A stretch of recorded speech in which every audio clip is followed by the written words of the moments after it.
बिस्मिल्लाहिर्रहमानिर्रहीम। Rodent biology and behaviour. इसमें हमारा टॉपिक है रिप्रोडक्शन एंड ग्रोथ। रैट और माइस जो है आम तौर पे इनका हाई रिप्रोडक्टिव रेट्स होता है जो कि बैलेंस कर जाते हैं अपने लो सर्वाइवल रेट के साथ।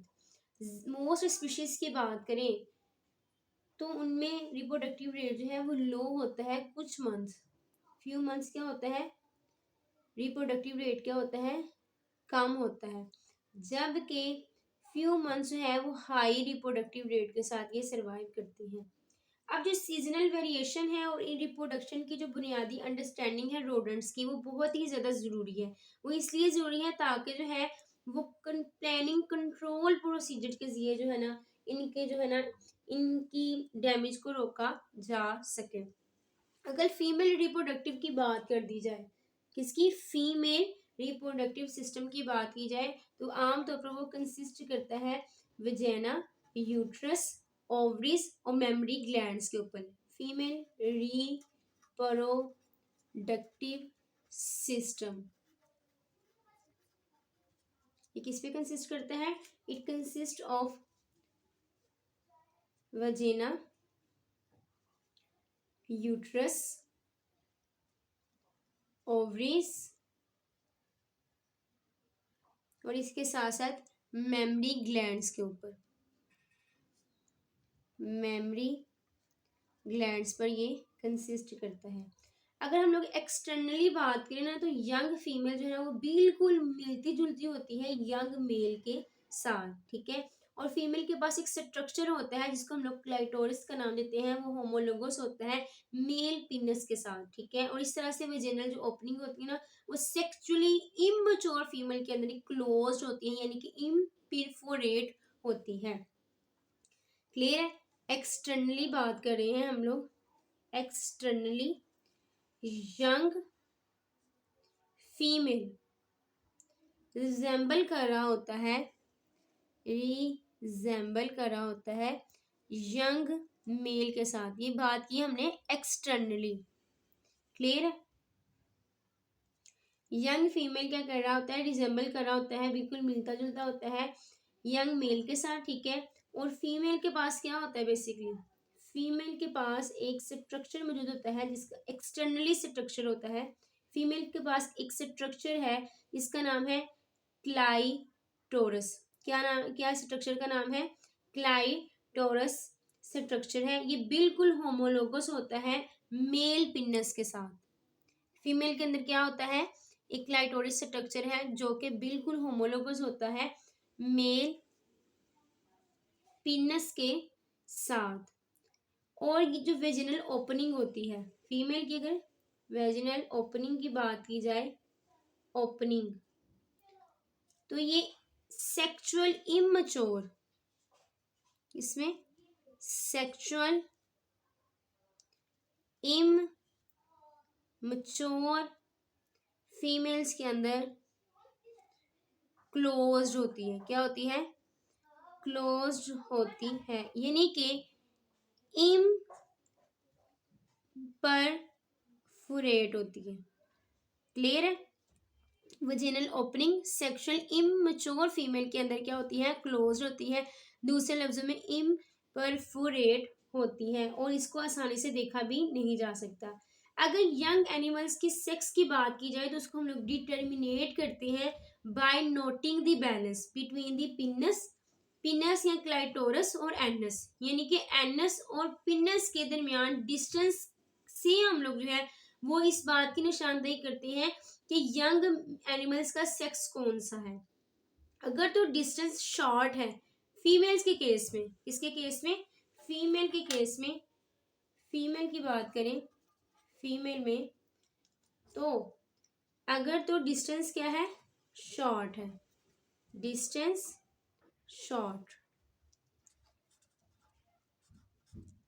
किस किस के दरमियान डिस्टेंस शॉर्ट हो जी,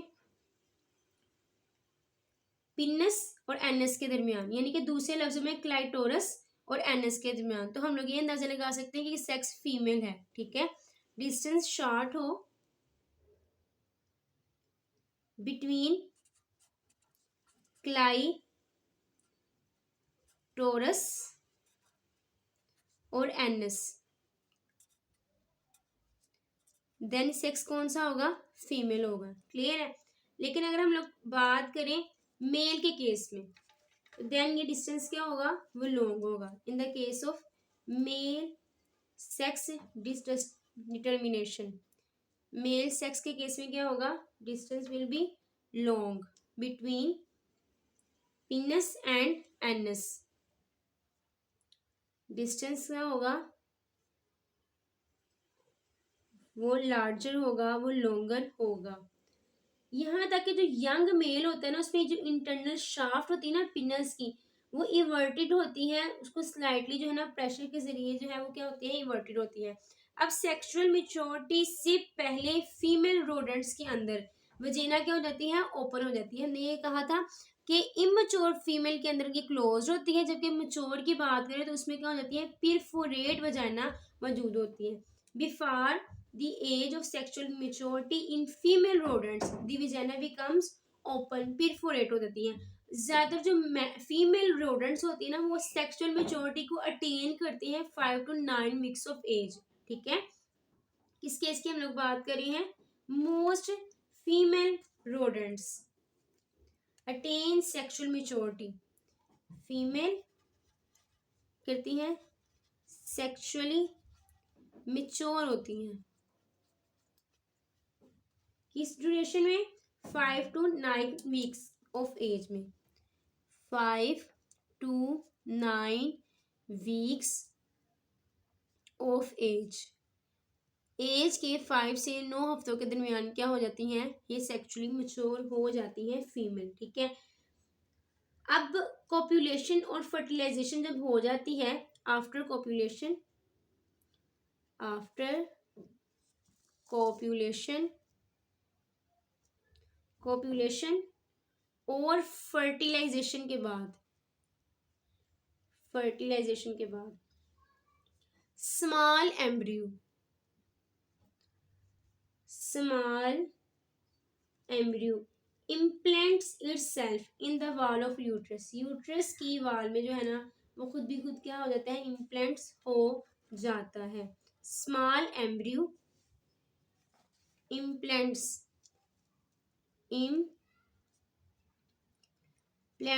itself, it's self in the wall of uterus. अब जैसे जैसे एम्ब्रियो ग्रो करता है, एज एम्ब्रियो ग्रो, जैसे जैसे एम्ब्रियो ग्रो करता है, स्पेशल ऑर्गन जिसका नाम है प्लेसेंटा डेवलप होता है। खास किस्म का ऑर्गन जिसका नाम क्या है, प्लेसेंटा है, ये डेवलप कर जाता है। और इसका काम ये होता है कि इसने क्लोज एसोसिएशन प्रोवाइड करनी होती है मैटरनल और एम्ब्रियोनिक ब्लड वेसल्स के दरमियान। क्या फंक्शन है प्लेसेंटा का, इसने एक क्लोज एसोसिएशन प्रोवाइड करनी होती है मैटरनल और एम्ब्रियोनिक ब्लड वेसल्स के दरमियान। इस तरह से एम्ब्रियो रिसीव करता है ग्रोथ के लिए नोस्ट्रमन। क्या करता है, एम्ब्रियो रिसीव क्या करता है, ग्रोथ के लिए नोस्ट्रमन।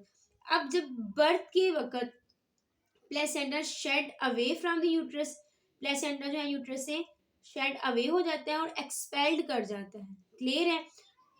Eight birth, at birth placenta shed away, placenta क्या हो जाता है, शेड अवे हो जाता है, शेड अवे। क्लियर है। कहाँ से शेड अवे हो जाता है, यूट्रस से, और एक्सपेल्ड भी हो जाता है। क्लियर है। Shed away as well as expelled, expelled. अब at the site of the former attachment of the placenta to the uterus, एक प्लेसेंटल स्कार जो होता है ना, उसकी फॉर्मेशन हो जाती है, जो कि बहुत ज्यादा रोडेंट स्पीशीज की जो है ना वो लाइफ ड्यूरेशन को बताती है। Which in most rodent species last for life, इनके फुल लाइफ में जो है ना वो स्कार जो है ना उनकी बॉडी के ऊपर रहता है। A placenta scar is formed, placental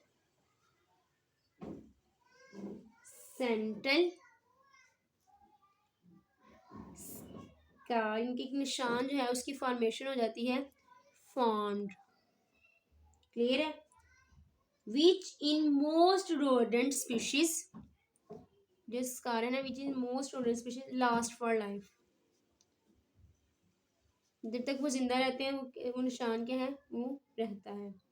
placental scars की बात करें तो वो ब्लैक स्पॉट भी हो जाता है यूट्रस के ऊपर, ठीक है। किस फॉर्म में हो जाता है? ब्लैक स्पॉट यूट्रस के ऊपर होता है। और total number of scar on the female, जितने स्कार जो है ना फीमेल के पर होंगे वो बेसिकली जो है ना यंग के नंबर्स भी बताते हैं, ठीक है। उसके यंग के नंबर टोटल बता सकते हैं, उससे मिलती जुलती तादाद को रिप्रेजेंट कर रहे होते हैं। Total number of scars on female पर इज इक्वल होते हैं। इक्वल भी कहा जा सकते हैं या फिर दूसरे लफ्जों में नियरली इक्वल, ठीक है। नियरली इक्वल किसके इक्वल होते हैं? Number of young that she produced, number of young जो किसने के किए हुए हैं? प्रोड्यूस्ड किए हुए हैं। क्लियर है। अगर ये तो बेसिकली फीमेल के बारे में, अगर हम लोग बात करें यंग मेल रोडेंट्स की, तो टेस्टिस जो होती हैं वो एब्डोमेन में होती हैं और वो एक्सटर्नली विजिबल नहीं होती। क्लियर है। यंग मेल रोडेंट इस केस में क्या होता है जी?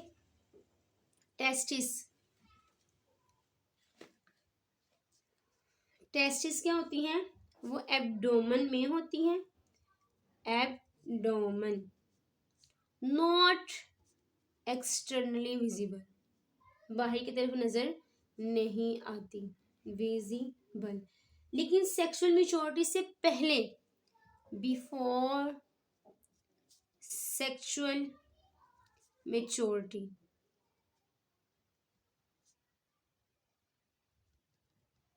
सेक्सुअल मैच्योरिटी से पहले जो टेस्टिस होती हैं वो डिसेंड करती हैं एक सैक में जो कि पीनस के बिलो होती है। डिसेंड कहाँ पे होती है? एक सैक में जिसका नाम है सिक्रोटम। सैक को क्या कहते हैं? सिक्रोटम। और ये क्या होती है? बिलो होती है पिनस के। क्लियर है। अब मोस्ट रोडेंट्स की जो फीमेल होती है ना वो रिसेप्टिव होती है कोपुलेशन के लिए सिर्फ और सिर्फ जो है ना 12 हॉर्स के अंदर, ठीक है। इन एवरी 4 to 7 डेज, 4 से 7 दिनों के बाद 12 हॉर्स में क्या होती है वो रिसेप्टिव होती है कोपुलेशन के लिए। ये जो पीरियड होता है ना रिसेप्टिविटी का, इसको हम लोग एस्ट्रिस का नाम देते हैं। किसका नाम देते हैं? एस्ट्रिस का नाम देते हैं। एस्ट्रिस, एस्ट्रिस period of receptivity, that is estrus, period of receptivity, ये क्या है? एस्ट्रिस है। अगर मैंने ये कहा फीमेल जो है ज्यादातर रोडेंट्स की जो फीमेल है वो रिसेप्टिव होती है कोपुलेशन के लिए सिर्फ और सिर्फ 12 हॉर्स के लिए in every 4 to 7 days, हर 4 से 7 दिनों में 12 हॉर्स के लिए फीमेल क्या होती है वो रिसेप्टिव होती है फॉर कॉप्यूलेशन, रिसेप्टिव फॉर कॉप्यूलेशन। क्लियर। अब जो पीरियड है रिसेप्टिविटी का वो क्या कहलाता है? एस्ट्रिस कहलाता है। ज्यादातर रैट्स और माइस और पकाइस के अंदर जो फीमेल्स हैं वो रिसेप्टिव होती हैं कॉपुलेशन के लिए within a few hours after giving birth. जैसे ही बर्थ हो गई है तो चंद घंटों में जो है ना वो जो है ना रिसेप्टिव हो जाती है कॉपुलेशन के लिए। दिस इज कॉल्ड पोस्ट पार्टियम एस्ट्रियस, ठीक है। एक तो है एस्ट्रियस, दूसरा है दैट इज द पोस्ट पार्टियम एस्ट्रिस।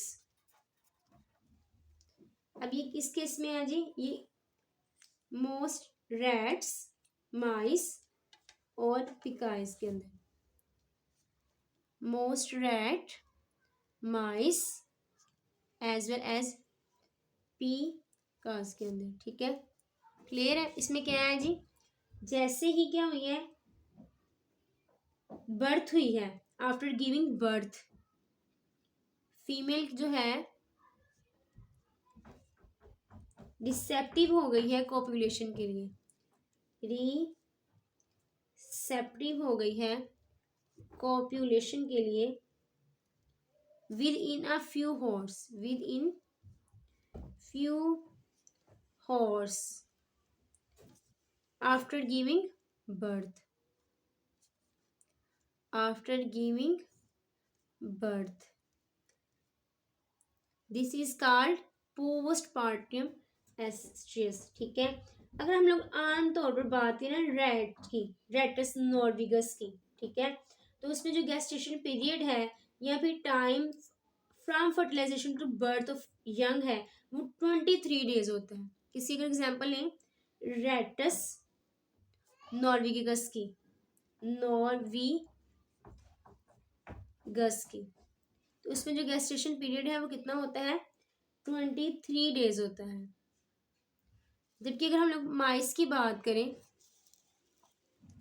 माइस के केस में गेस्टेशन जो पीरियड है वो 19 डेज होता है, ठीक है।